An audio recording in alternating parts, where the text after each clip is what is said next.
శ్రీమాత్రే నమ. జయ గురు దత్తాత్రేయ నమ. ఈ వీడియోలో మనం తులారాశి వారికి ఫిబ్రవరి 1వ తారీఖు నుంచి 28 మధ్యలో జరగబోయే మాస ఫలితాలు తెలుసుకుందాం.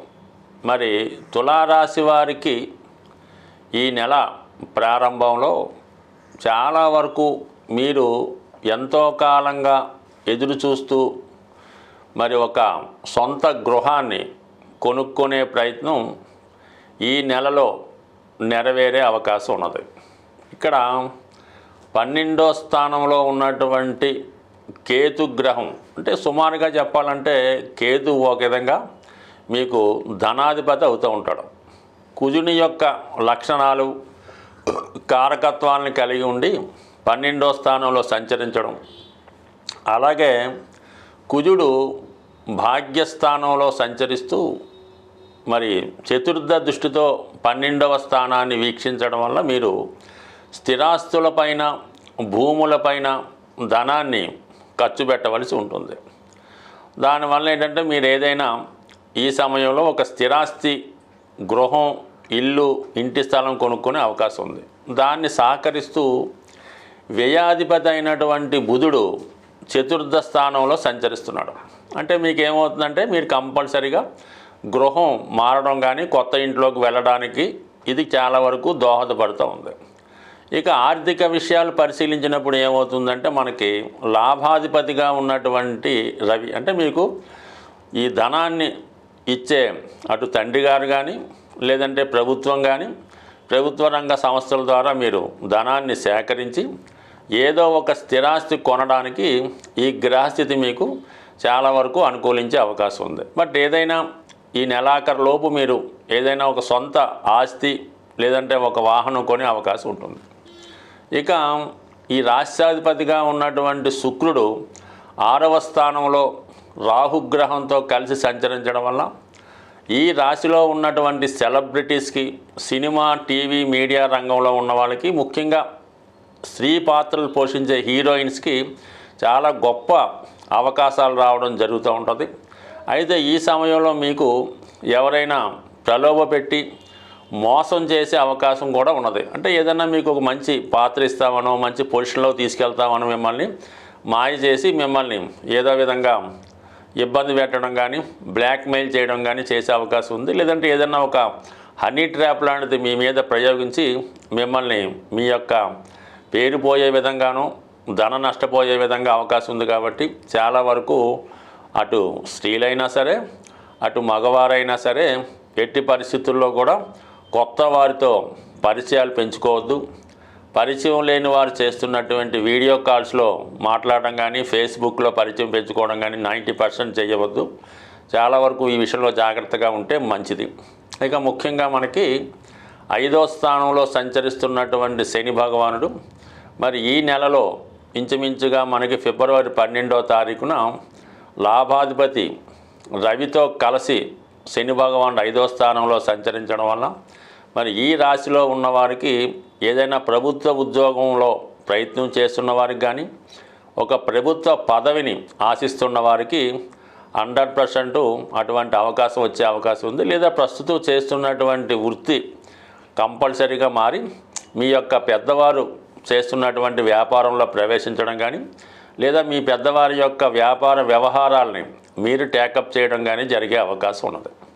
లేదా మరి కొంతమందికి వారి యొక్క తండ్రి గారో తాతగారో వారసత్వంగా మీకు ఒక రాజకీయ పదవైనా ఒక ఎండోమెంట్ సంబంధించిందైనా ఈ ప్రభుత్వ ఉద్యోగం లాంటిదైనా మీకు వారసత్వంగా రావాల్సి ఉంటే మరి ఈ సమయంలో ప్రయత్నం చేయడం వల్ల మీకు ఈ ఫిబ్రవరి నెల ఇంచుమించుగా 12వ తారీఖు తర్వాత అటువంటి పదవి అవకాశం రావడం జరుగుతూ ఉంది. ఇక బుధుడు కూడా అదే స్థానంలో చేరి ఒక విధంగా బుధాదిత్య యోగం ఏర్పడడం, శని భగవానుడితో కలిసి ఉండడం వల్ల ఒక మంచి రాజయోగం అలాగే ఒక కర్మయోగం ఏర్పడడం వల్ల జాతకుడికి అతనిలో ఉన్నటువంటి టాలెంట్కి అతను ఏ రంగంలో అయినా ఉండొచ్చు, ఆ రంగానికి సంబంధించినటువంటి దానిలో ఎక్కువ గుర్తింపు వచ్చి కొత్త అవకాశాలు రావడం జరుగుతూ ఉంటుంది. అంటే గతంలో అతను పొందినటువంటి జీతమైనా వేతనమైనా రెమ్యునేషన్ అయినా రెట్టింపు లాభం పొందే అవకాశం ఉంది. అలాగే అనూహ్యంగా మీ యొక్క నేమ్ అండ్ ఫేమ్ పెరగడం వల్ల మరి చాలామంది మీ చుట్టూ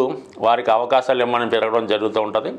మీ యొక్క పేరు కూడా పెరిగే అవకాశం ఉంది. ఇక్కడ మరి వ్యయ స్థానంలో ఉన్నటువంటి కేతు గ్రహం కూడా మరి ఈ సమయంలో కొంతమంది మిమ్మల్ని అనవసరంగా పొగుడుతూ మీ మీద ఆధారపడుతూ మిమ్మల్ని పక్కదారి పట్టించే విధంగా వారు ప్రయత్నం చేస్తూ ఉంటారు. కాబట్టి ఈ సమయంలో వచ్చినటువంటి అవకాశాలను మీకు మీరే జాగ్రత్తగా విశ్లేషించుకొని ఏ ప్రయత్నం చేస్తే ఏ అవకాశంలో మనం ప్రవేశిస్తే బాగుంటుంది అన్నది మీరే నిర్ణయించుకొని ముందుకు వెళ్ళడం మంచిది తప్ప ఇతరుల సలహాలు విని మీరు తొందరగా పదవి మారడం కానీ కొత్త వాటిలో అగ్రిమెంట్ చేయడం కానీ చేయడం వల్ల మరి నష్టపోయే సూచనలు కూడా కనబడుతుంటాయి. కాబట్టి ఏదైనా అటు కొత్త అవకాశాలైనా అటు షేర్ మార్కెట్ అయినా ఏదైనా ఒక పోటీ అయినా సరే మీ నిర్ణయమే ఫైనల్గా తీసుకొని మారడం మంచిది.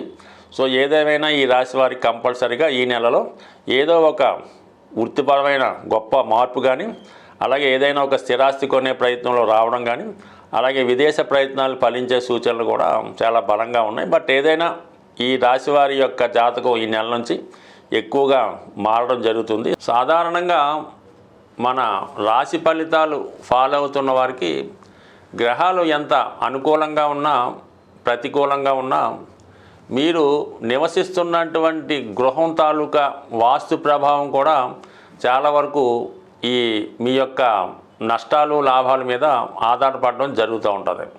సుమారుగా మీ గృహంలో వివాహ ప్రయత్నాలు వాయిదా పడుతున్నాయి, ఎంత ప్రయత్నం చేసినా వివాహం జరగడం లేదనుకున్నప్పుడు మీ గృహంలో వాయువ్య భాగంలో దోషం ఉందేమో గమనించండి. ఆ దోషం సరి చేసుకోవడం వల్ల మరి వివాహాలు తొందరగా జరుగుతాయి. ఇక మీ కుటుంబంలో పిల్లలకి ఉద్యోగాలు రావడం లేదు, వాళ్ళు ఊరిక ఖాళీగా కాలక్షేపం చేస్తున్నారు అనుకున్నప్పుడు ఖచ్చితంగా మీకు ఈశాన్య భాగంలో దోషం ఉండడం జరుగుతూ ఉంటుంది.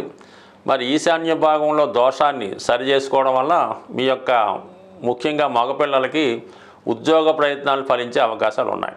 అలాగే ఆగ్నేయ దోషం అన్నది చాలా ప్రమాదకరంగా అది మొత్తం కుటుంబాన్ని స్ట్రగుల్ పెడతా ఉంటుంది. అంటే చిన్నవారు పెద్దవారిని డామినేట్ చేయడం, ముఖ్యంగా ఆ కుటుంబ యజమాని అంటే భర్త ఏదో ఒక వ్యసనానికో బలహీనతకో లోనవడం వల్ల ధనాన్ని పాడు చేయడం జరుగుతూ ఉంటుంది.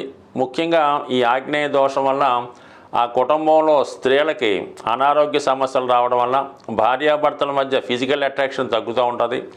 దాన్ని ఆసరాగా తీసుకొని భర్త వేరే కారణాలతో వేరే ప్రయత్నాల ద్వారా తన అవసరాలు తీర్చుకోవడం జరుగుతూ ఉంటుంది.